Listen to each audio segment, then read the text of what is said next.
So crystal field stabilization energy and ligand field stabilization energy, that is the topic. So what is the difference? Simple salt, double salt and complex salt. Once more, simple salt means a combination of two different, one cation and one anion. Double salt is a combination of two or more number of salts, and it is forming common crystal like K2SO4 and aluminium sulfate, potassium sulfate and aluminium sulfate combined together.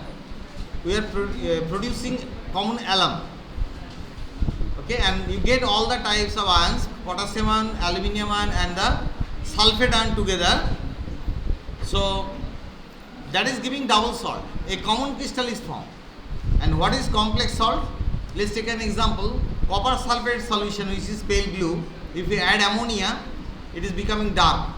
That is because there is a reaction. The ammonia is acting as a species that is reacting with the central metal copper ion, producing cupramanium sulfate. That is called complex ion.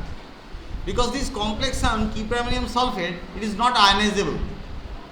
Okay, and you don't get all the tests of individual ions. Like copper ion test you will not get. So that is called complex salt. So what is the basic difference? Simple ion you will have only one type of bond, like NaCl. What bond do you expect? That is the no, it is ionic bond. Yes, but ionic bond in true sense is not a bond also, only Coulombic force of attraction. But if you take double salt, they are also ionic bond, and you get individual ions separated, and you get the taste of each and every individual ion. And complex salt, you don't get the taste of individual ion always. K4 efficiency, potassium ferrocyanide, you don't get the taste of iron. Cupramanium sulfate, you don't get the taste of copper. So that is the difference. Now in case of complex molecule, you will find different type of ions are present. Covalent bond is present, ionic bond is present, and also coordinate covalent bond present. And that is the major one. Coordinate covalent bond is present in large number into complex compound. That's why this is also called coordination complexes. Complex compound, there is another name called coordination complexes, because this coordinate covalent bond is quite ample in number. Okay, ample number of coordinate covalent bond present is this type of compound, complex compound. Now any complex compound, we have two portions into it.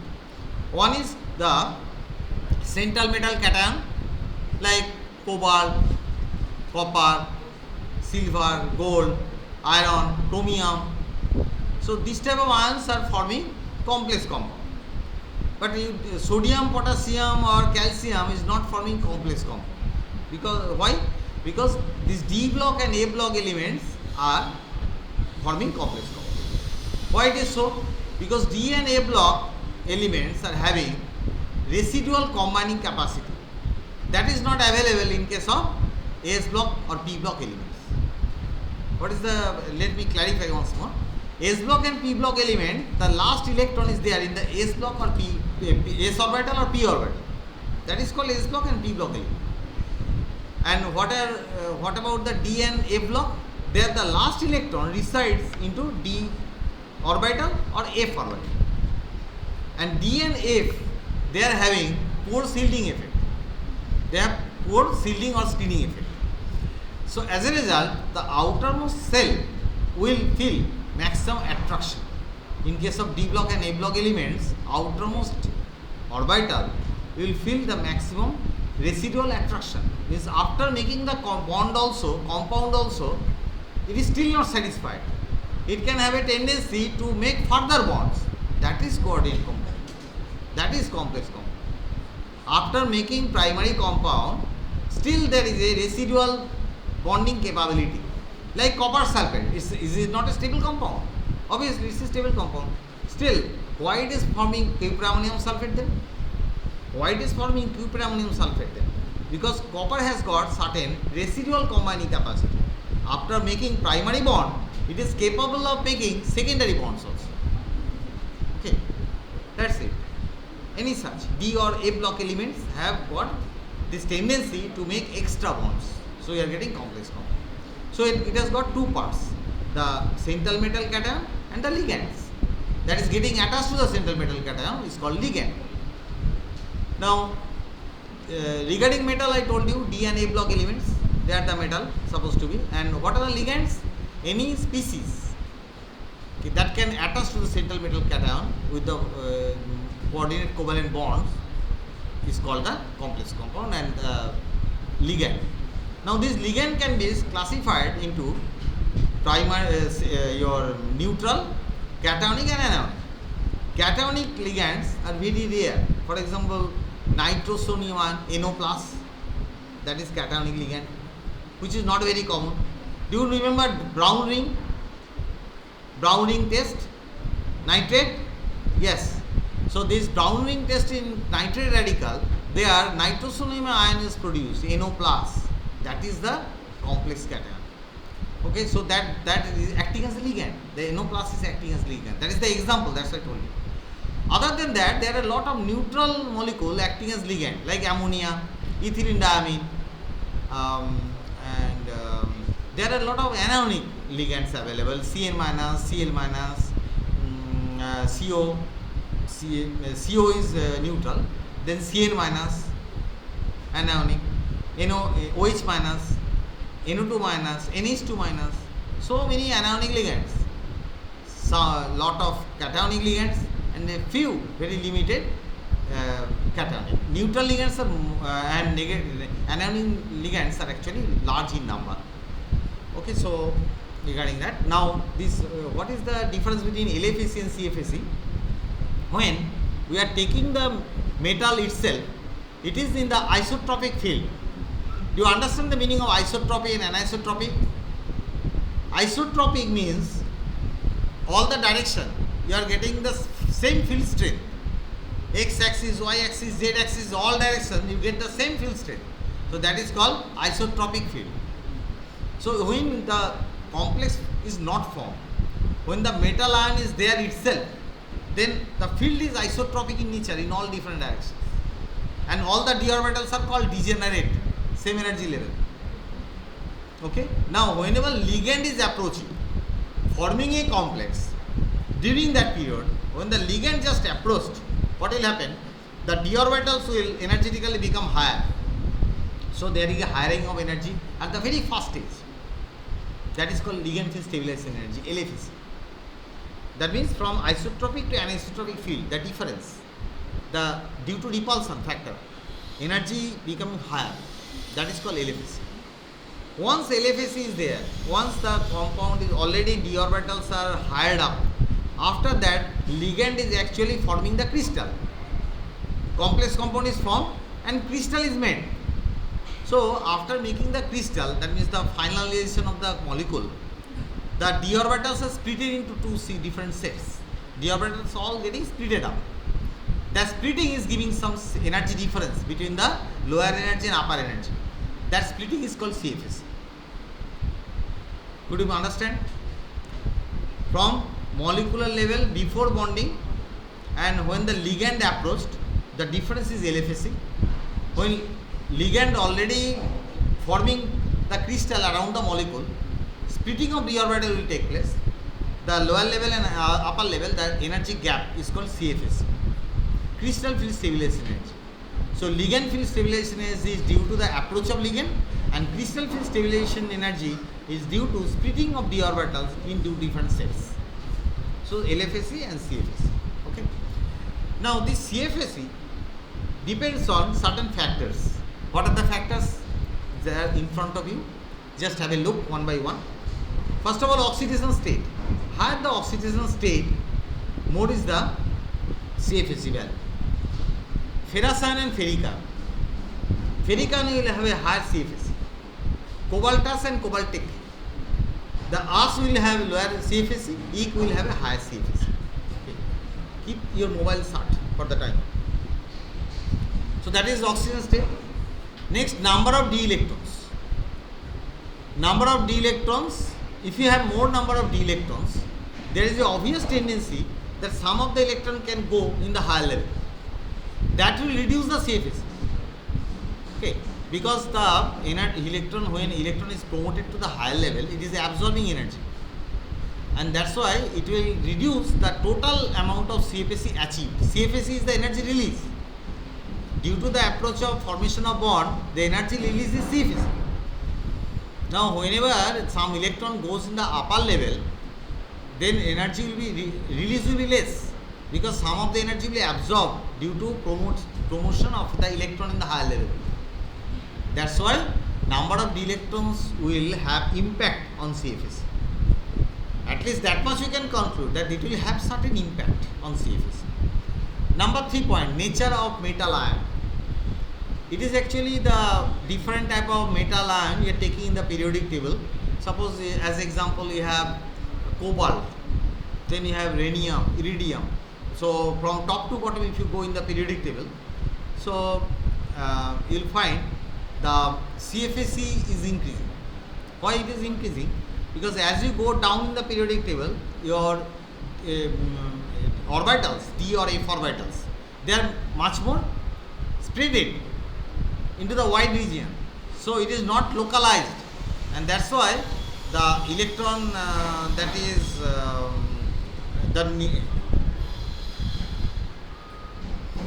the electrons are there in the outermost orbital, so that due to poor screening of orbital, not d orbital or f orbital, the interaction is becoming more towards the outermost cell. The interaction with the ligand is becoming more. That's why CFSE is increasing.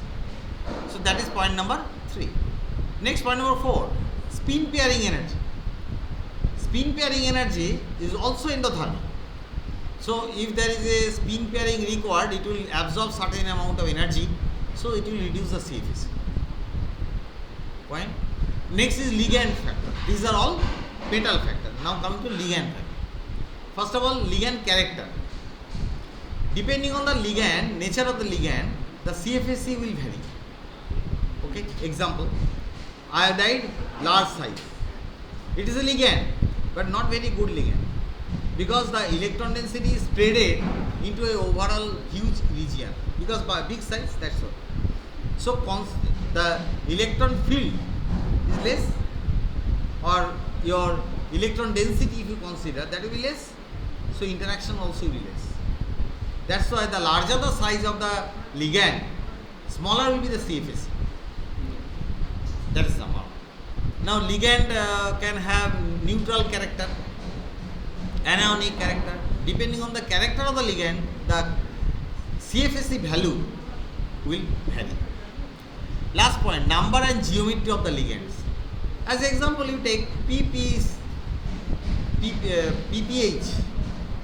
What is that? It's a ligand. Dry phenyl phosphine. You know phosphine. PH3 is called phosphorus and 3 hydrogen, PH3. Just like NH3, you have got PH3. NH3 is ammonia and PH3 is phosphine. And if you replace all the hydrogen with benzene ring, then you get triphenyl phosphine. That's a ligand. But this triphenyl phosphine is a huge ligand, very big, 3 benzene rings, and that's why this huge ligand will have poor interaction with the metal cation. Why? Because the whatever lone pair they are on the phosphorus, it is going into resonance with the benzene ring. So availability of lone pair on the phosphorus is very low, and as a result the interaction will vary. So that means geometry and character of the ligand will make it a different one. We will find it different. Okay, type 2, depending on the ligand, the interaction will vary a lot, isn't it? These are the d orbitals. 3 are on the plane and 2 are on the axis. Those who are on the plane, see the nature. This x-axis is in between the 2 lobes. Here, this x-axis is also again in between the 2 lobes, and here also, isn't it? For all these d orbitals, these 3, the axis is in between and lobes are flanked angularly. Now if the ligand is approaching along the x-axis or y-axis, interaction or repulsion will be less. Why repulsion? Because these d orbitals are also filled d electron. This is also electron cloud.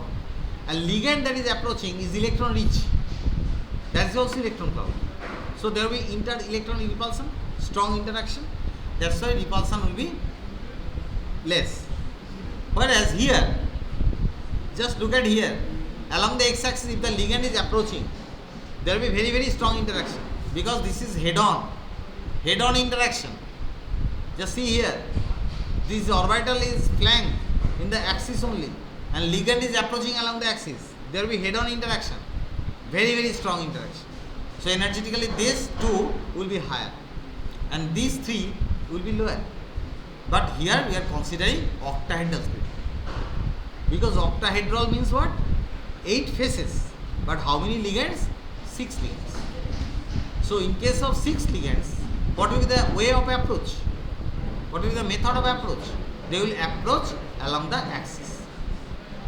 How many axes? 3 axes, but you have both sides, plus and minus side. Total 6 sides. Accordingly, ligand will approach and you will get very strong interaction. And these 3 energetically lower compared to these 2. Crystal field theory explains most of the properties of complex ion bonding. Ligand field theory is actually anode theory applied to complex ions and is only briefly considered in these tutorials. The idea of crystal field theory is that the ligands approach the central atom and create a local crystal-type field, and this affects the d orbitals of the central atom. Transition metal chemistry is dominated by the d electrons that can occupy the 5d orbitals. Here is shown the 5d orbitals of the free central atom. Also the 5d orbitals in the tetrahedral field and the 5d orbitals in an octahedral field. For a free transition metal, in the absence of any crystal field, the 5d orbitals... See, initially these 5d orbitals are all same energy. But after that, when the ligand is approaching along x, y and z axis, these 3 orbitals x, y, y, z and z x will go energetically slightly higher, and these 2 will go energetically higher a lot. Which means that they all have the same energy.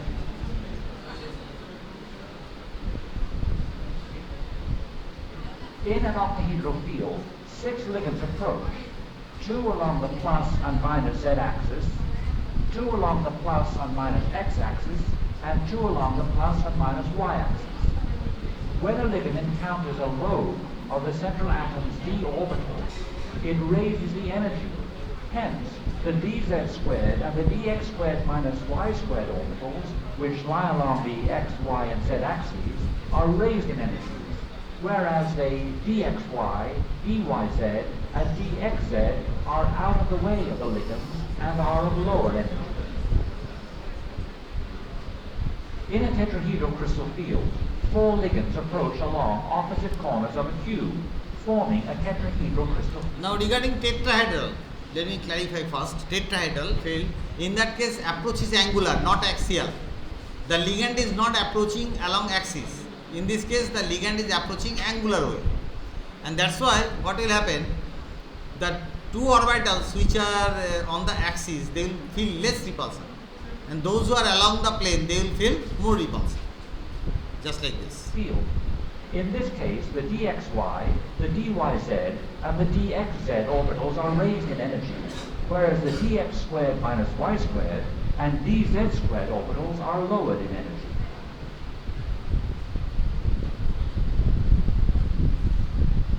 So this is the final result after splitting. These 2 are going up, in an octahedral 3 are crystal down. field, we say that the d orbitals have an octahedral energy splitting, and we denote this by a capital delta with a subscript oct. Oct means octahedral here. That this is the energy gap. Now tell me which one is have higher CFSE, octahedral or tetrahedral?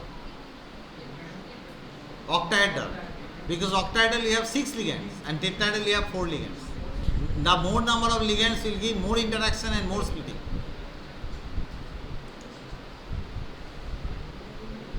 So this is tetrahedral. The tetrahedral splitting of the d orbitals is opposite to that of the octahedral splitting.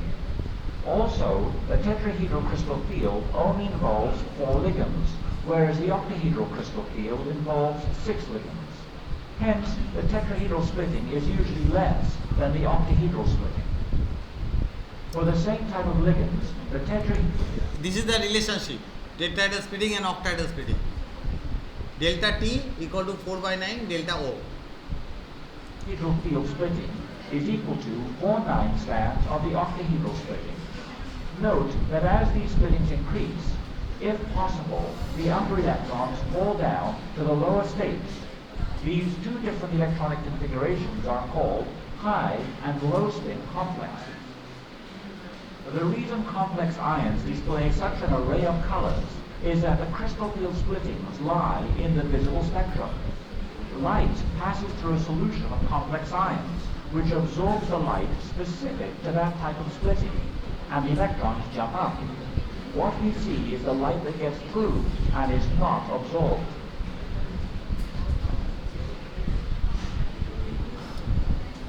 It's a light, this colorful complex, the color depends on the energy gap between the two, T2G and EG. The more the gap, there will be higher energy transition, and the lower the gap, there will be lower energy transition. Accordingly, color will vary. Now, what is high spin and low spin complex? High spin and low spin complex, you have, suppose T2G and EG. Now, we have 5 electrons. So, where it will go? There are two possibilities. Either all the 5 electrons will go into 5 levels, or otherwise all the 5 will go into T2G and none will go to EG. Now it depends. If the CFSE is high, that means the energy gap is more, then electron cannot go into the higher level. They will be all paired up in the T2G.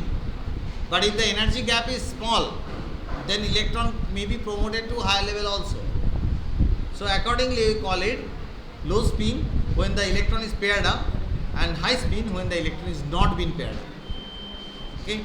Now it depends. Whenever your pairing energy is more, then pairing will not occur, and if the CFS is more, then pairing will occur, and we call it low spin, high spin. Now here, one by one, oxidation state.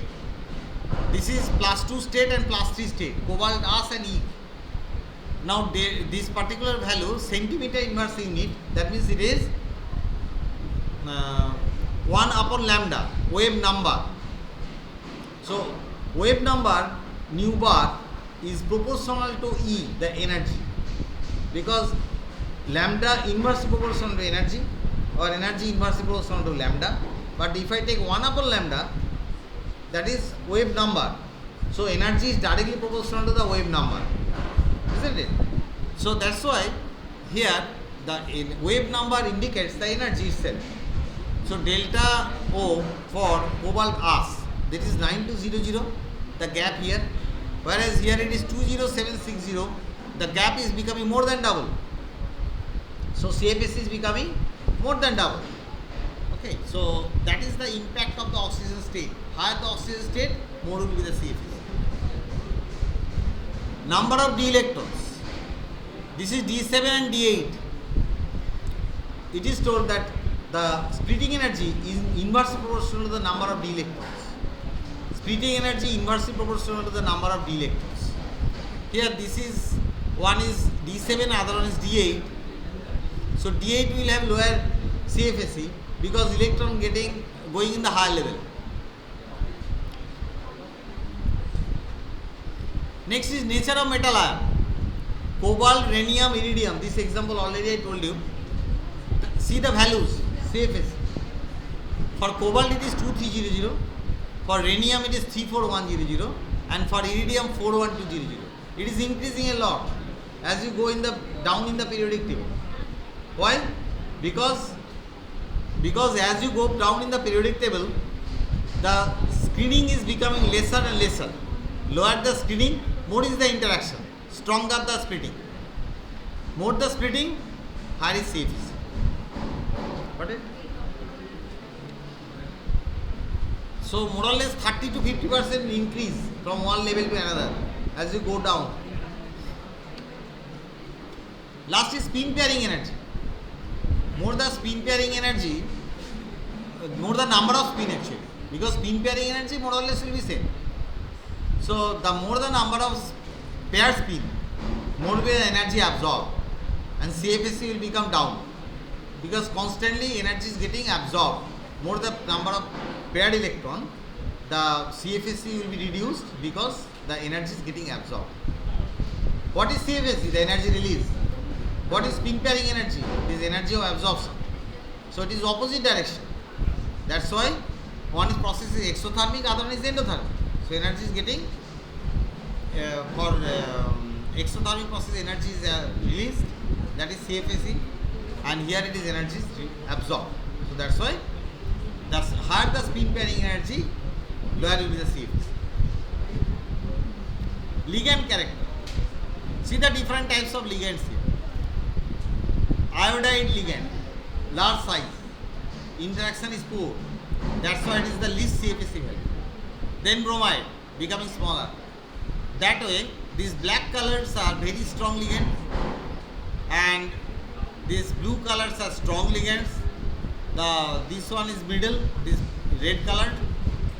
Now I can clarify why, which one is what. For example, chloride, iodide, bromide, they have a poor splitting. Why? Because large size. Now, cyanide and carbonyl, they are having maximum splitting energy. Cyanide and carbonyl, they are having maximum splitting energy. Why? Because they can have by a particular phenomena. Just look at the board, it is written already. There, I have drawn. You see the M metal, M plus is the metal ion. Now the ligand is L. L has got a lone pair. Can you see there? L has got a lone pair.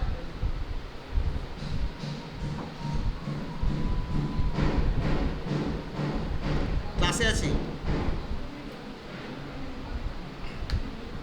L is lone pair.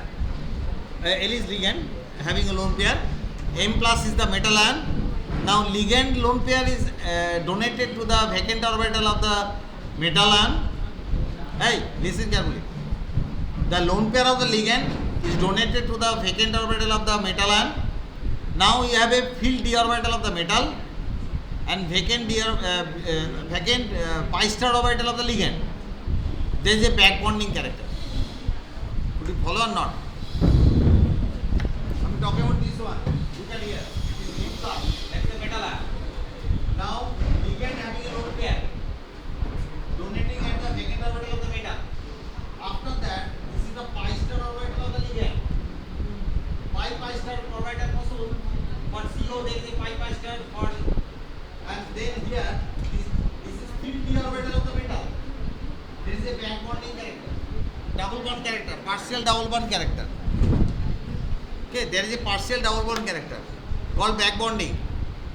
That means metal character, ligand character also matters a lot. Now, those who are making a strong bond, CFS is high. Those who cannot make strong bond, CFS is low. Like water molecule is forming very weak bond and low CFS. Why? Because oxygen is electronegative element. It can hold the electron quite nicely. Okay, oxygen that can hold the electron quite nicely and is not a good donor. But ammonia, nitrogen is small size. It can hold the electron density not that good way. So it can donate better. So it is a strong donor. So oxygen is not a good donor, but nitrogen is because of smaller size. So here the splitting energy is less, called weak field. Here the splitting energy is high, it is strong field. If the splitting is less, then it is called weak field. If the splitting is more, it is called strong field. All the other factors remaining constant, only ligand factor. If the ligand is creating strong field, then it is called strong field ligand. If the ligand is creating weak field, weak field. Isolated metal with 5 degenerate d orbitals. That is dxy, dyz, tcx, dx squared minus y squared, and dz squared. 6 ligands approach the d orbitals along the x, y, and z axes from both the sides. As the ligand approach along the axis, as the dx squared minus y squared and dz squared orbitals are spread along the axis, experience more repulsions, acquire high energy. These orbitals are called DGE orbitals. As the dxy, dyz, dzx orbitals are spread in between the axes, experience less repulsions due to interaction with ligands, and hence have less energy. These are T2 orbitals.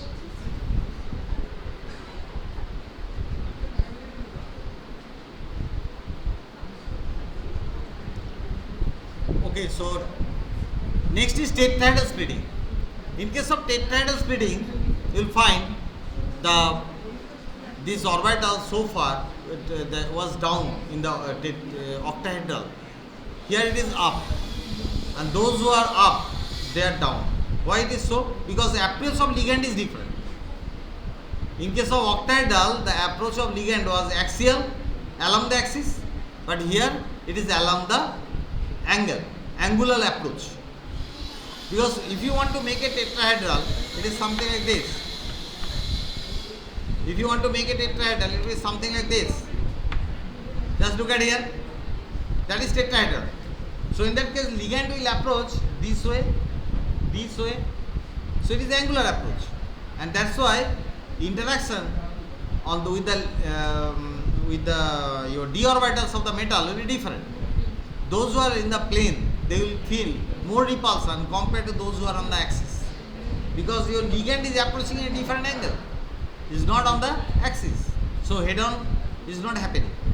So that's why interaction is becoming different, and you are getting this 3 d orbitals above and 2 d orbitals below.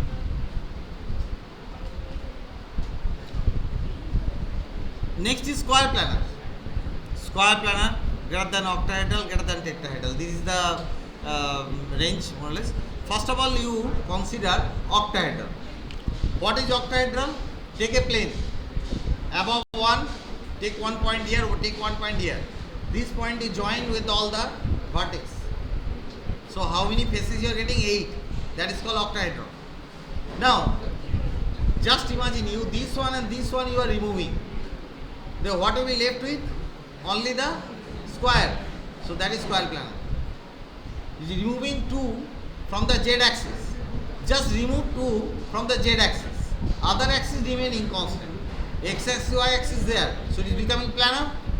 Now in this case, it is called SP, the square planar. Okay, and the splitting energy will be like this. See the changes.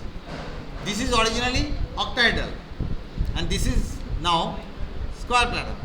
What is the changes coming? Just Z is removed. Think over. The ligand from the Z is removed, not the axis. Ligand from the Z is removed. So which one will be energetically going down now? dz square, dyz, dzx. Whatever z involved, they will go down, and they have gone down. Just check. This is x square minus y square is up, dxy up, z square down, yz down, because anything related to z will be energetically down. That is square planar. Originally think about octahedral. Now the 2 ligands from the top and bottom, that is from z axis, you are removing. So you will end up with only 4 ligands, but on the plane. Now what will happen? Those who are already involving z, they will go energetically down. That's all. dz square was in the same level. Now it will go is going down. dyz, zx all are in the same level. Now these two will go down. Yz and zx is going down. But others comparatively will go up. xy will go up. Okay, x square minus y square will be going up. So, and this is the result of square planar geometry. Splitting energy. Again CFSE, but the nature will be a bit different than the others. So this is square planar.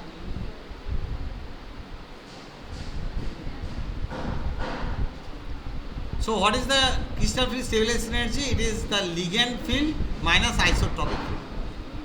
Ligand field minus isotropic field is called the CFSE. Okay. So this is the ligand field and this is the isotropic field. The difference is called CFSE. Before and after, the difference. See, this is the dotted line, the reference frame. Now how much is going down from the reference frame, how much is going up from the reference frame, that is CFSE.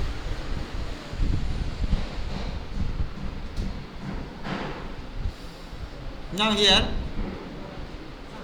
this portion is 0.6 unit, this is 0.4 unit, minus 0.4. Why?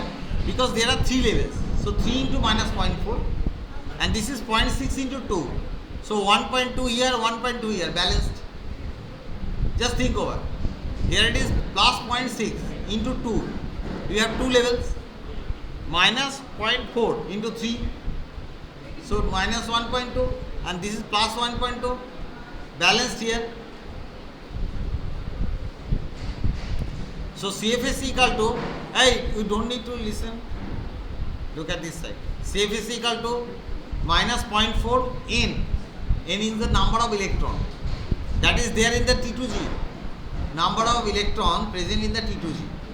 Plus 0.6 number of electron present in the EG.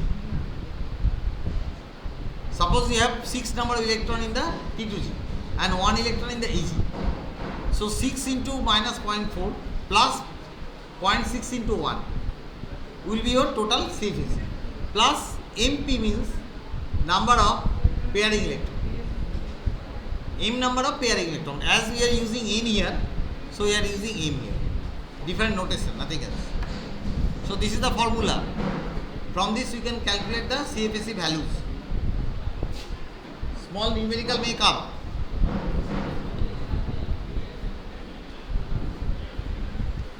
Now CFSE, what you will understand if you go this way, document so you can submit any time. Na? Document submit is so important that you have to bunk the class.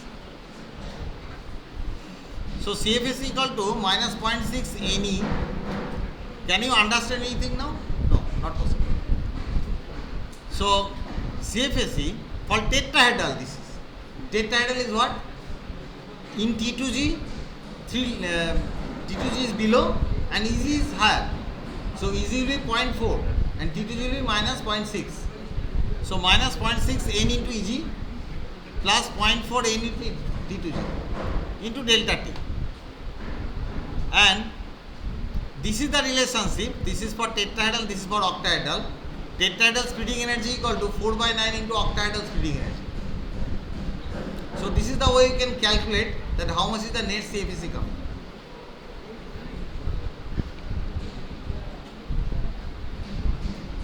Okay, so this is just example of CFSE calculation. Isotropic field, that is the reference. That's why energy you consider 0. 2 pairing energy will be there. So this is positive energy. Positive energy means instability. Ligand field 0.4 minus 0.4. Now this ligand field is calculated and CFSE is difference between the two. Okay, that is the way you need to calculate. So CFSE is coming 0.8 into delta O. Just check here. If you have any doubt, tell me. And this is the last slide. I end up here. Just tell me if there is any doubt here at this particular page. I keep it open. This is the formula that isotropic field and ligand field. Ligand field minus isotropic field is CFSE. So this is what is P? Pairing energy. P is pairing energy. Achha, what? This is the formula 0.4. Okay, for octahedral I am calculating. So minus 0.4 into T2G electron. This is the number of T2G electron. You see yourself, T2G electron, and number of electron 2 here at the EG. So 0.6 into 2. So it is becoming minus 0.8 delta O plus 2P. And isotropic field only 2P. So if you took the difference, it will be cancelled out. So what do you get? 0.8 delta O.